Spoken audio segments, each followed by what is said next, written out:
Halo, selamat siang, Pak Wasino. Perkenalkan, nama saya Lemuel Yusuf Nikodemus dengan NIM 825240034. Pada hari ini saya akan menjelaskan yaitu adalah untuk project UAS Web Dev.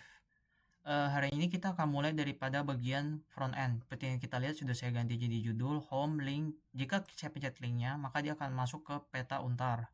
Lalu untuk dosen dan nama mahasiswa yang ditampilkan pada layar berikut itu ada pada bagian front menu. Itu adalah untuk pemanggilan dosen yang ini dan untuk pemanggilan si mahasiswa yang ini. Dia akan dipanggil dan dijalankan pada program di bawah ini untuk menampilkan dosen dan mahasiswa. Lalu untuk pada bagian gambar berikut itu seperti pada tugas-tugas sebelumnya, tidak ada yang saya ganti. Lalu saya lanjut ke bagian berikutnya, itu adalah judul pemanggilan pada pemanggilan si front di bagian data skripsi. Nah, si data skripsinya itu adalah isinya si peserta skripsi di mana dia akan join sama si dosen sama si mahasiswa. Dengan tujuan dia akan menampilkan itu adalah peserta NPM dan lain-lainnya. Sehingga nanti hasilnya akan seperti demikian. Lalu untuk pada bagian ini, pada bagian jadwal ujian skripsi, kita akan masuk pada bagian pemanggilan data itu pada bagian data ujian. Data ujian seperti yang kita lihat itu akan melakukan inner join dengan dosen dan mahasiswa dengan tujuan untuk mengambil data si dosen dan si mahasiswa ke dalam si ujian skripsi. Makanya akan tampil tampilan seperti berikut, NPM-nya berapa, namanya, pembimbingnya siapa dengan namanya, dan tanggal ujiannya kapan beserta dengan waktu ujian yang akan dilakukan untuk pemanggilan data pada data skripsi. Saya buat seperti data ujian dan skripsi dengan tujuan agar lebih rapi dan tidak memenuhkan halaman. Lalu kita lanjut pada bagian galeri foto.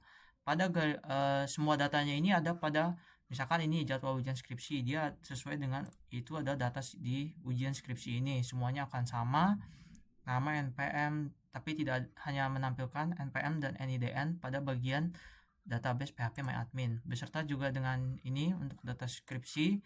Data skripsinya itu tadi kita yaitu adalah dilakukan dengan pemanggilan yaitu peserta skripsi yang digabung dari si peserta NPM, si NIDN dosen, maka ada penggabungan table. Lalu saya lanjut ke bagian ini input data foto. Seperti yang dilihat pada front page, ini adalah tampilan data foto. Pada bagian data foto ini biasanya dia akan berisi si ujian skripsi dan si judulnya itu dipanggil dari bimbingan skripsi. Dengan tujuan maka akan melakukan live join dengan bimbingan skripsi di dalam ujian skripsi dengan melihat NPM mahasiswanya masing-masing. Lalu akan dipanggil dengan demikian, maka akan muncul gambar yang ditaruh pada ujian dan juga judul yang dipanggil dari bimbingan sehingga muncul tampilan seperti berikut. Lalu untuk penambahan 3 tabel di bawah galeri itu, kita lanjut, itu adalah dengan memanggil masing-masing. Ini adalah tabel baru, itu adalah data ruangan. Itu dengan saya menggunakan data ruangan itu adalah untuk memanggil ruangan, itu dengan ada ruangan akan memanggil mahasiswa dan NPM. Ini adalah hasil relasi saya, itu adalah ruangan skripsi. Itu adalah dengan NPM mahasiswa dengan NIDN dosen. Namun di sini hanya ditampilkan NIDN dan NPM saja. Dengan ruangan ini adalah hasil untuk yang pertama. Lalu untuk yang kedua dan ketiga juga sama, yaitu adalah pada data cuti dosen dan data prodi. Jika data prodi, maka dia akan memanggil seperti ini saja. Itu akan menampilkan kode prodi dan lain-lain. Beserta juga dengan si data cuti. Data cuti juga akan menampilkan si NIDN dosen, tanggal mulai dia cuti dan keterangan dia cuti kapan. Ini untuk bagian ini. Kemudian untuk bagian bawah ini adalah untuk card yang saya buat sendiri. Ini karena bebas, jadi saya akan link ke YouTube. Ketika saya pencet, dia akan link ke YouTube. Lalu jika ini drop down menu saya ambil dari Bootstrap 5.0, lalu di isinya ini saya isi dengan artikel dari Wikipedia. Masing-masingnya ada isinya. Lalu pada ini saya isi, lalu di sini bisa saya isi juga dengan link YouTube.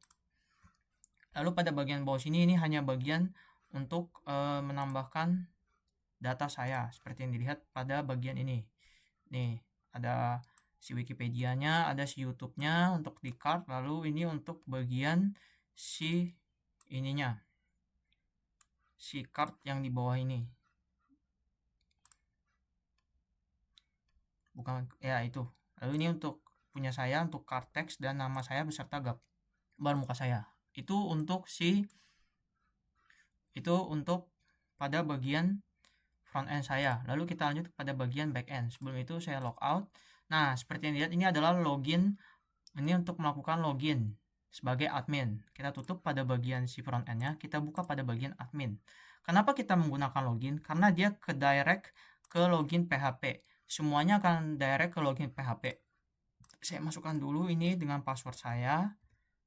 Lalu dia akan muncul. Kalau misalnya kita logout nih, kita logout, lalu kita coba masuk dengan nama si yang lain, misalnya input MAS PHP, maka dia otomatis akan ke direct ke bagian login. Mengapa? Karena semua bagian inputnya ini akan ditambahkan, yaitu adalah bagian login. Pada input bimbingan, cuti dosen, ruangan, ujian, mahasiswa, dosen, dan lain-lain. Semuanya akan ke direct ke bagian login. Oke, jadi kita akan login dulu dengan password saya. Oke, ini adalah bagian dashboard atau bagian backend saya. Kita mulai dari mahasiswa. Mahasiswa itu dia akan seperti ini. Kita tes dulu dengan misalnya kita masukin namanya. Misalnya ini saya ubah jadi asal, misalnya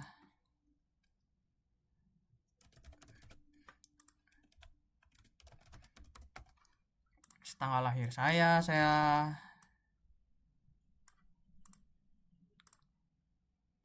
lalu keterangan kita kosongkan, lalu kita simpan.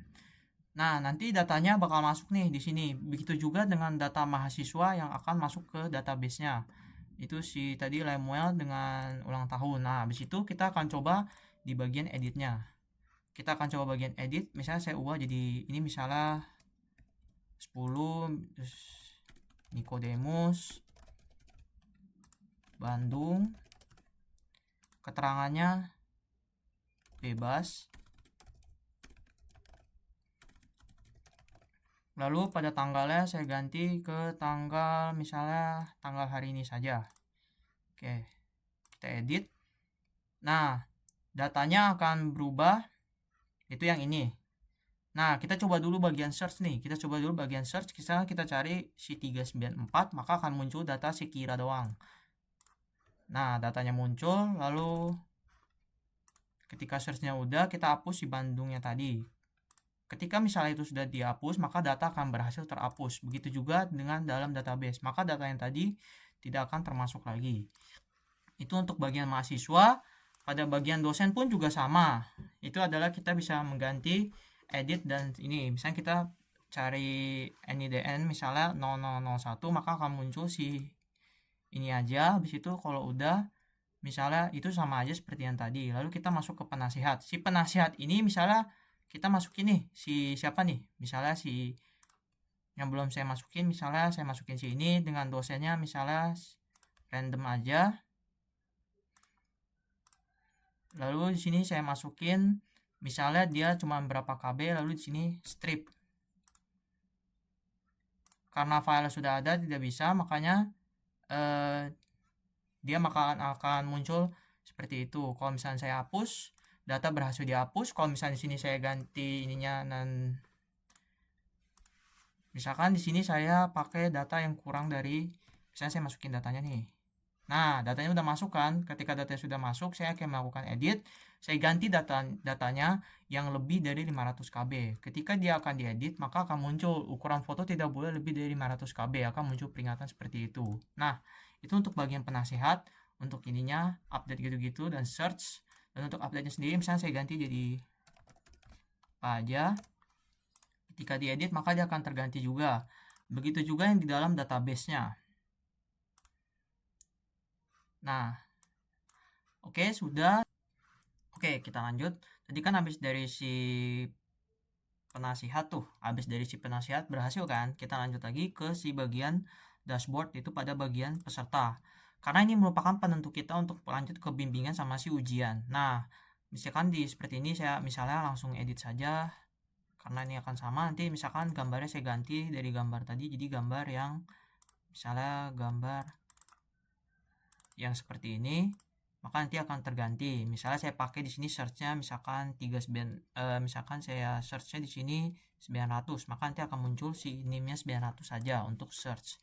Nah, sudah berhasil kan, nanti dihapus juga bisa. Habis itu karena di bagian penentu kita masuk ke si bimbingan. Si bimbingannya ini kalau misalnya kita masukin judulnya bebas, kalau misalnya kita masukin yang kan diminta di luar dari harus di dalam format PDF. Kalau misalnya kita memaksa masukin gambar, maka dia akan muncul peringatan. Kalau misalnya kita masukin lagi,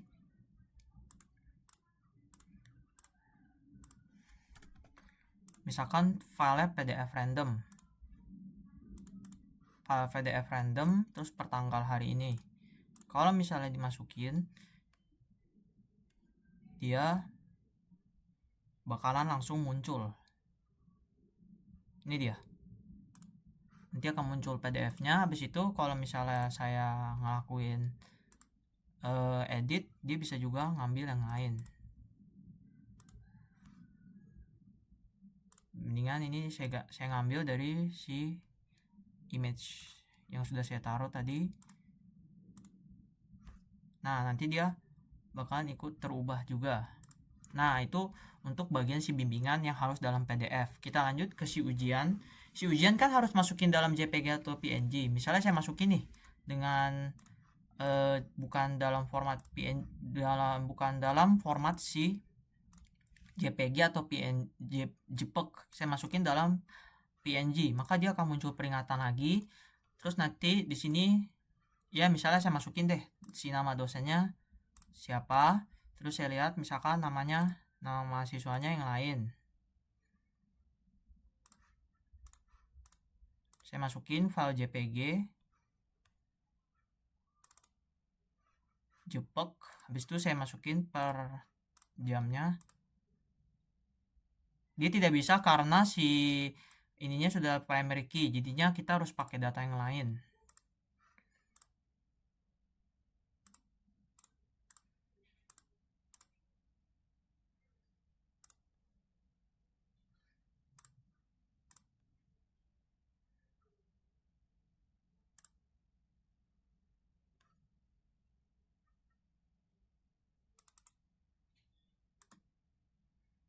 Dia sudah masuk primary key lagi, sebentar. Dia tadi sudah masukin data yang sama, saya cari coba yang belum pernah masukin. Misalnya si ini, terus misalnya kita masukin si JPG-nya. Lalu saya simpan. Nah, dia bakalan muncul nih. Nah, iya muncul nih si JPG-nya. Nanti bisa dihapus juga, bisa diedit juga. Untuk npm misalnya saya masukin si yang baru saya tambahkan tadi 500, maka dia akan muncul si 500 nya ini ada ya, saya masukin npm nya 97, maka dia akan muncul 97 aja. Tadi ada 500 nya juga, itu dalam format JPG atau PNG. Dihapus juga bisa. Misalnya saya mau hapus nih, saya mau hapus yang data baru saya ituin, maka data akan berhasil terhapus. Lalu untuk cuti dosen seperti biasa nanti ditambahin seperti biasa, si prodinya juga, terus si ruangannya juga. Oke, sekian dari video saya mengenai project UAS BetDev saya. Terima kasih telah menonton.